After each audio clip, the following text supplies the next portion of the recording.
So it's Wednesday, Phil. Yeah.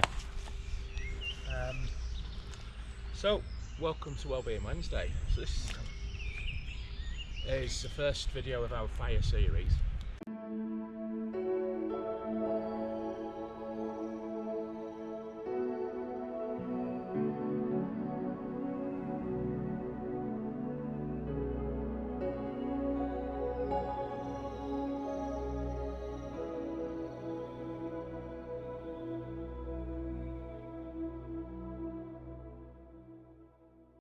So today's video is about stoves, and we're going to compare three stoves and look at it. So Matt's got his gas stove with us. This was a very cheaply bought online purchase. Probably not the most ethical product in the world because of its price. But I've had it a good few years and it owes me nothing. It's really quite good. And this one's a BioLite. I mean, this was the first one I got for camping, and yeah, it has a little fan to keep it going, and it actually has a USB thing. So when the fan's running and the heat's running, you can charge stuff on it. That's Which excellent. why I got it originally. Yeah. So we'll start with the gas stove. Yeah. So on a hike, cup of tea, you know, open it up. You have your gas. There's some gas in there. Oops. Just through the top one. Yeah.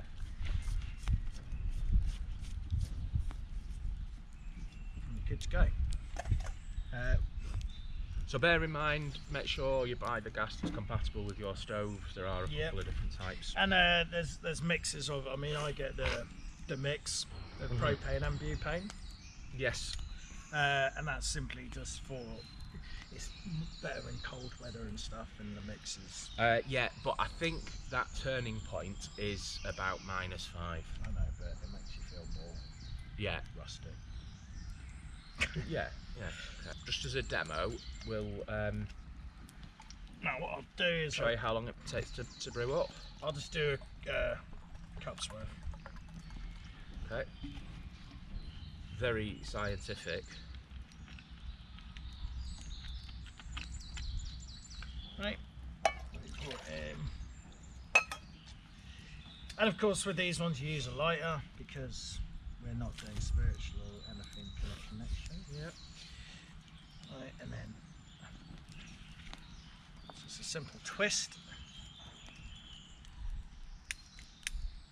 And it's away. And you can hear that straight away, you know, there's some power in it. So we're going to time it. Yeah, my phone isn't in my pocket, it's over there somewhere.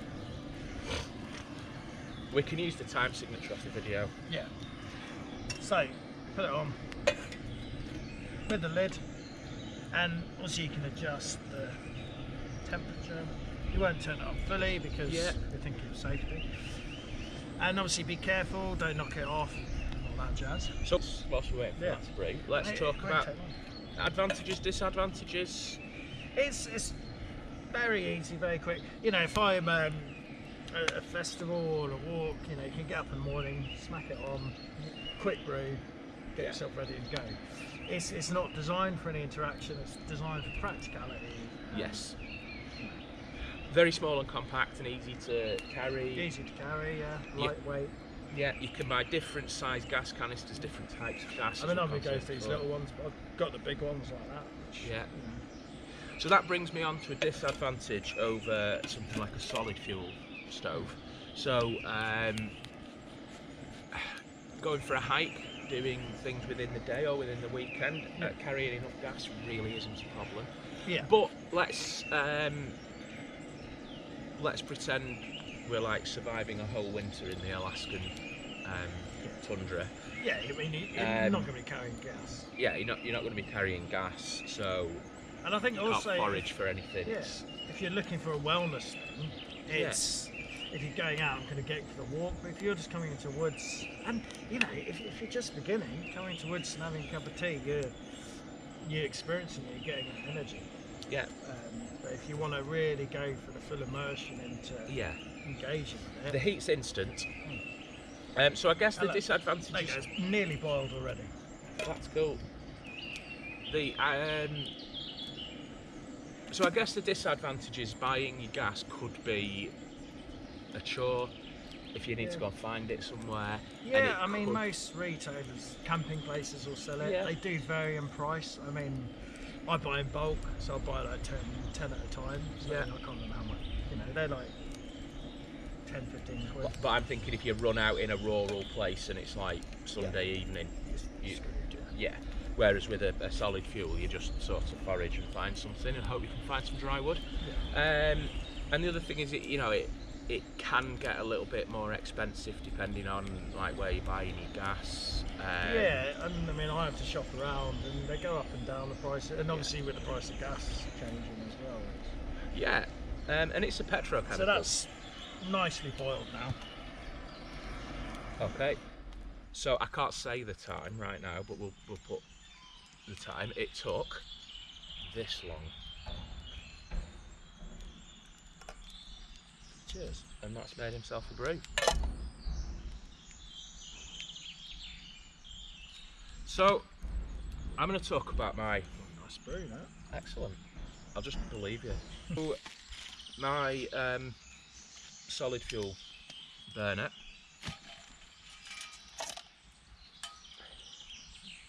The construction of it is it's just got two skins that have got lots of holes in, so air can flow through. So I've just found a stone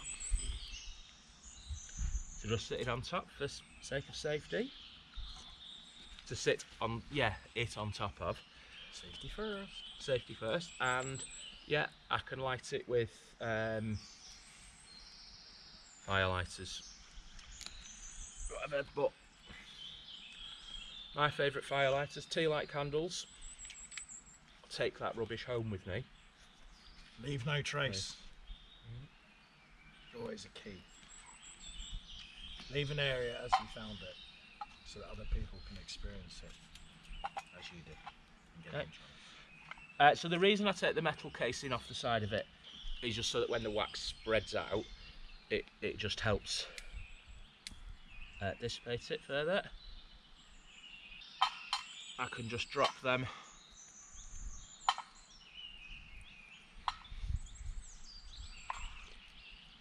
around. There is a little bit of fire lighting skill in that I'm thinking about not smothering the flame and putting smaller pieces in first and that kind of thing. In terms of nature connection, I just went and found a suitable stone. Yeah. And I brought wood with me, but there is a little pile of twigs down here that we've collected. Yeah. And it is like, if you go back to previous videos, about engaging with nature, you're using things in nature. Yeah. Increase your experience and the element of relaxation. So on that subject, I'm going to put some of this just stuff off the ground in. And you can see in the time that Phil's done that, I've drunk most of my tea, but he's had the enjoyment engaging with it. So if you're practically looking to have a quick cup of tea, obviously the gas is more practical, but Phil's been out, he's walked around, he's found twigs, he's found sticks, he's found a stone. He's had the fun of lighting it and building the fire. And that's the difference in the interaction and engagement with what you're doing.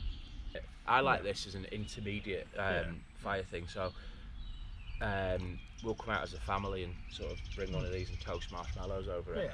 So sometimes kids are a bit reluctant to go on a walk, but if I say, right, would you like to go and toast some marshmallows in the woods, I get a much better response. We go for a walk. Some adults too. Well, yeah, quite a lot of adults as well.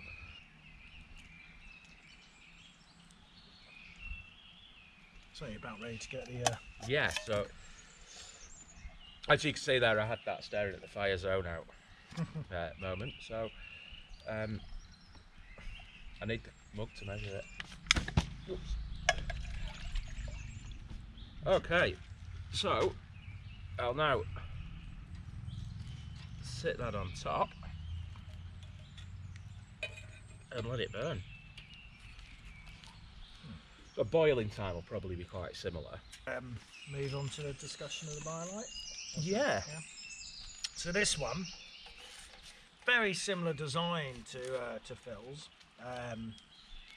It has this fan, which I can't turn on, which creates obviously air around the core bit, around here, which helps burn the fire and fuel, because obviously fuel, air, fire.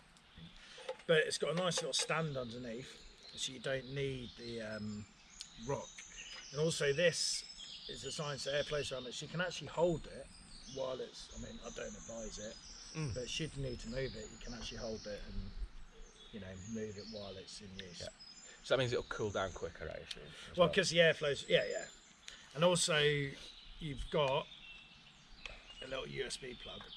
So when there's enough heat and energy pushing the fan enough, it will actually charge your phone for a little bit. Now, at this point, you can put the fan on, and that obviously speeds up the burning process. So I didn't think I'd be criticising the BioLite and anything other than cost. You say that noise is a bit annoying. It is. I mean, you can do it without the fan. How's your water getting on? I think we might be there. I'm going to go with the steam, it's boiled. Well, technically, if we're going So scientifically, mine is proper bubbling on the... Well, this is bubbling, so a bit. But look at that water I made level. bigger bubbles in the bath than that. So the gas stove was quicker to boil, Yeah, and you could start instantly. yeah. And this at a minute's a prime example of the difference between these two. Although very similar designs, that element of having the fan, Yeah. you can see the... I'm just sitting out of the smoke. yeah, you can see the intensity. So come with me. So we'll just see Matt's little excited face as he's looking at his fire. And you can see like the little vortex swell, which is just incredible to look at, I think. Yeah. See, that just goes on top. Yeah, that's really.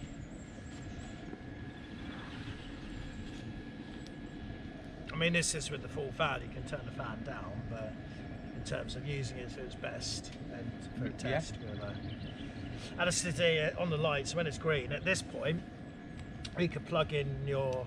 Well, you don't want to be on your phone while you're out in nature, but you can Charge the drone. Charge your drone, or you can charge your head torch or something. The thing about this, though, if you have got it on with the full fan, obviously it gets through wood quite quickly. Yeah. See, that's boiled already. Yeah. So it is a lot quicker.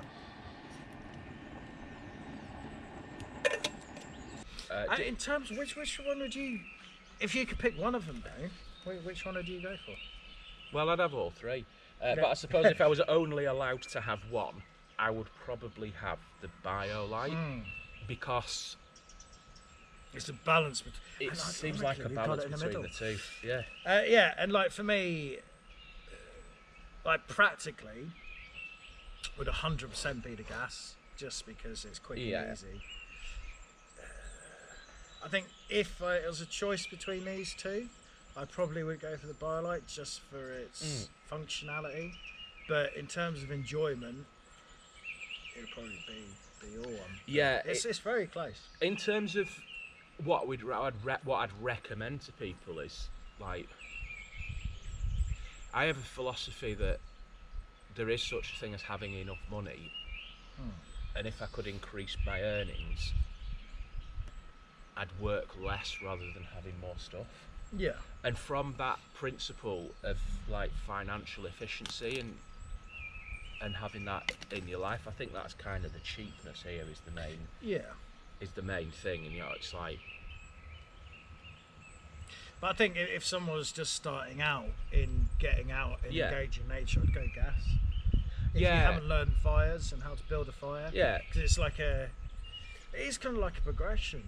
You know, Yeah. it's like between these two, like if I was in camping and probably have, I mean, if I was proper camping, I'd probably have an open fire. But Yeah. so you go, now it's cold.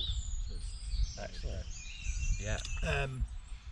But yeah, it's very clear. But I mean, for this one, basically, it's quick and easy. Yeah. But So before we wander off into the woods, well, yeah, I hope you like this.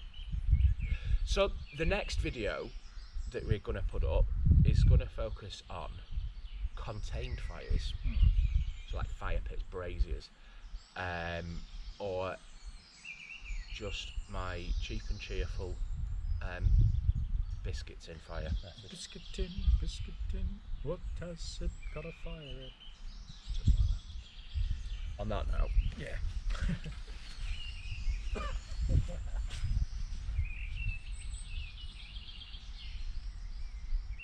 so you've watched our video. If you liked it, if you think it's useful, there are loads of ways that you can support us. If you want to support us, share this video. You can subscribe to our YouTube channel. You can interact with the videos by liking them, by commenting on them. If you work somewhere or you've got friends in a business where people aren't doing brilliantly, there's a little bit of stress, get in touch.